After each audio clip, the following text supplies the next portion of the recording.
Hello children, welcome to Let's Learn Primary Basics.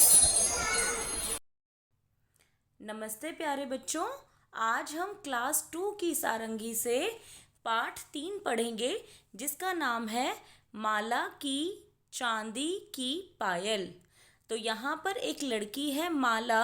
इसके बारे में ये छोटी सी कहानी है कि ये क्या करती थी और क्यों इसको चांदी की पायल मिली।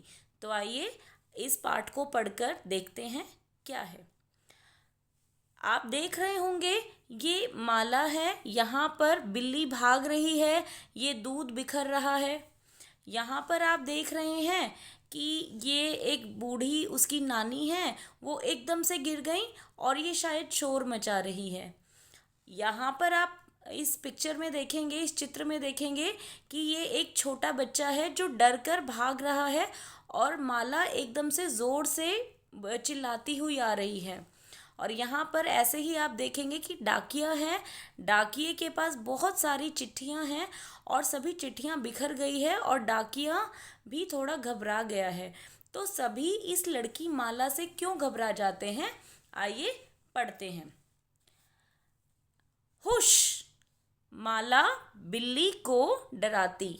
यहाँ पर माला बिल्ली को डरा रही है हुश की आवाज़ करके। जैसे हम किसी को एकदम से डराते हैं, ऐसे ही ये माला इस बिल्ली को डरा रही है और बिल्ली डरकर भाग रही है।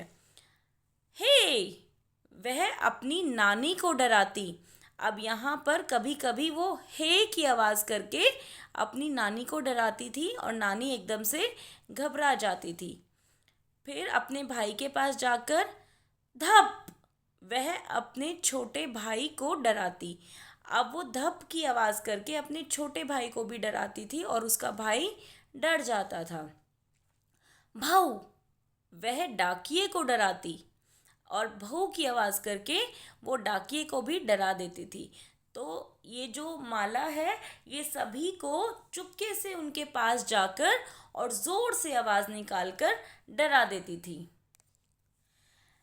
एक दिन माला की माँ ने उसे एक छोटी सी डिब्बी दी।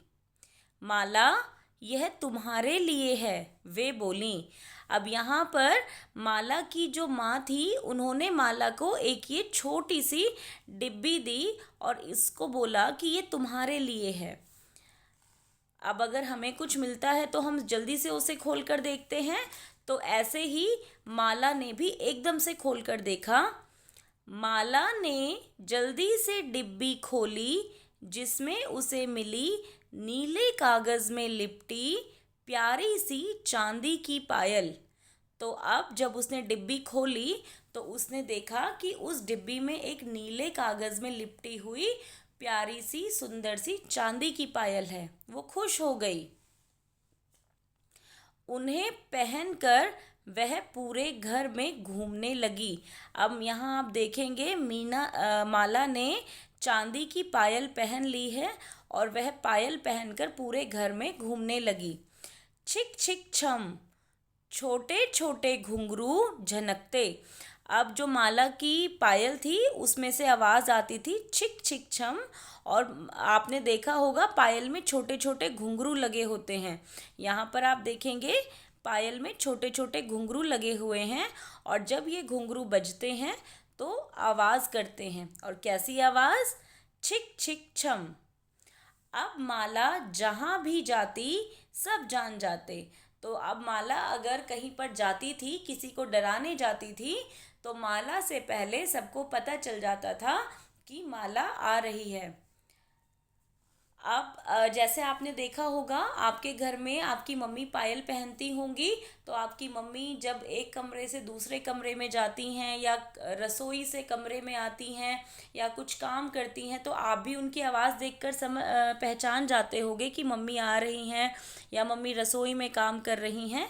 तो ऐसे ही आप देखेंगे यहाँ पर माला की जो चांदी की पायल है उसमें से आवाज़ निकलती रहती थी और सबको उससे पहले पता चल जाता था कि माला आने वाली है। छिक छिक छम। अब जब माला बिल्ली के पास पहुंचती थी तो माला की हुश से पहले बिल्ली कूद गई। अब माला हुश करती चुपचाप बिल्ली को, उससे पहले उसके घुंघरू की आवाज़ सुनकर, उसके पायल की आवाज़ सुनकर बिल्ली कूद गई। छिक छिक छम। अब माला अपनी नानी के पास पहुंचती, उसकी आवाज़ पहले ही नानी तक पहुंच गई और माला की हे से पहले नानी पलट गई। अब वो पीछे से जाकर हे करती, लेकिन आवाज़ सुनकर नानी पहले ही पलट गई और माला उन्हें डरा नहीं पाई। अब माला उसके बाद अपने भाई के पास पहुंची। छिक छिक छम, और माला से पहले पहुंची क्या? माला की पायल की आवाज़। और माला की धप से पहले छोटा भाई बाहर भाग गया। कि माला पहले डराए, उससे पहले माला का जो छोटा भाई है वो पहले ही बाहर भाग गया। अब आई डाकिए की बारी। छिक छिक छम, और यहाँ भी माला के आने से पहले डाकिए को उसकी चांदी की पायल की आवाज़ पहुँच गई। माला की भौ से पहले डाकिया निकल गया। माला डाकिए को डराती, उससे पहले उसकी आवाज़ सुनकर डाकिया निकल गया। छिक छिक छम, अब माला किसी को डरा नहीं पाती। अब आपने देखा, क्योंकि उससे पहले उसकी पायल की आवाज़ पहुंच जाती थी तो माला किसी को डरा नहीं पाती थी। तो ऐसे में माला ने क्या किया? अब माला को लगा मैं तो किसी को डरा ही नहीं पा रही हूँ, तो माला ने ऐसे में क्या किया? उसने अपनी चांदी की पायल उतार दी। कि जब वो चांदी की पायल उतार देगी तो फिर किसी को आवाज़ नहीं आएगी और माला फिर से सबको पहले की तरह डराकर मज़ा कर सकेगी। लेकिन हमें ऐसे किसी को डराना नहीं चाहिए, क्योंकि घबराहट में किसी को चोट भी पहुंच सकती है, किसी के हाथ में कुछ चीज़ हो तो वो भी गिर सकती है। तो माला ने पायल उतार दी और अब हम इसके बाद देखते हैं इसके प्रश्न उत्तर कॉपी में कैसे करेंगे। यहाँ देखिए, बातचीत के लिए प्रश्न उत्तर हैं, लेकिन क्योंकि छोटे छोटे प्रश्न हैं तो हम छोटे छोटे ही तरीके से इनके प्रश्न उत्तर नोटबुक में लिखकर देख सकते हैं कि कॉपी में हमें कैसे लिखने हैं। हमें ये आना चाहिए, इससे हम प्रश्न उत्तर लिखना सीख जाएंगे। तो मैंने कुछ इस तरीके से प्रश्न उत्तर लिखे हैं जिसे आप भी कॉपी में लिखकर अभ्यास कर सकते हैं और आपको बाद में जब पढ़ना होगा तो आप इन्हें पढ़ भी सकते हैं। तो सबसे पहले हम पाठ का नंबर लिखते हैं। पाठ 3 है और पाठ का नाम है माला की चांदी की पायल।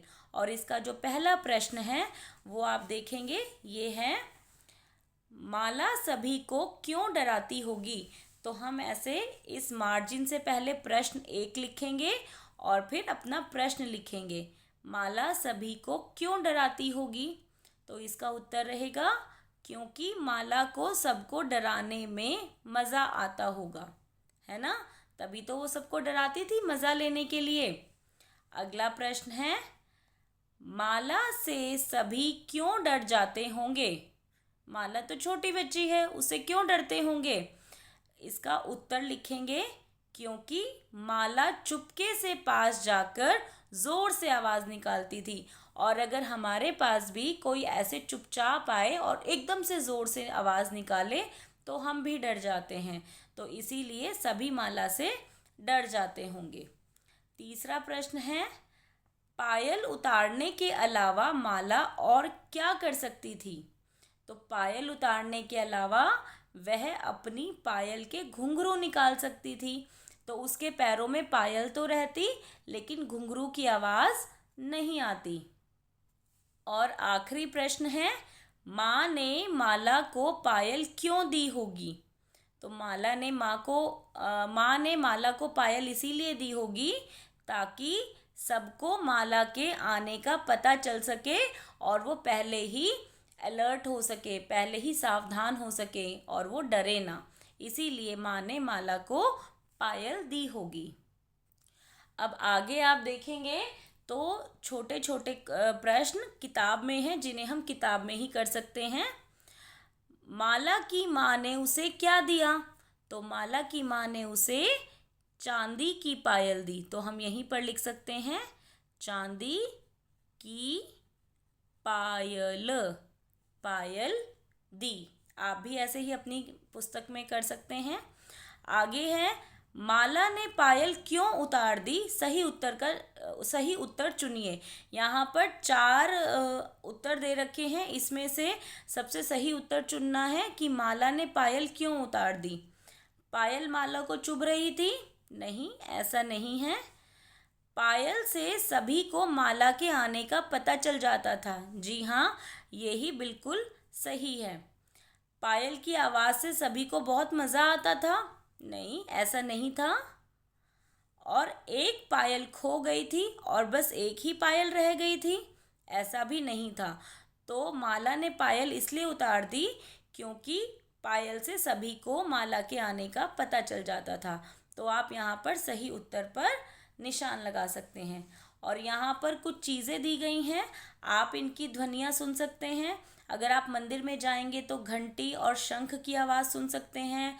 डमरू खिलौने वाले के पास भी होता है या खिलौनों की दुकान पर होता है, आप वहाँ पर सुन सकते हैं।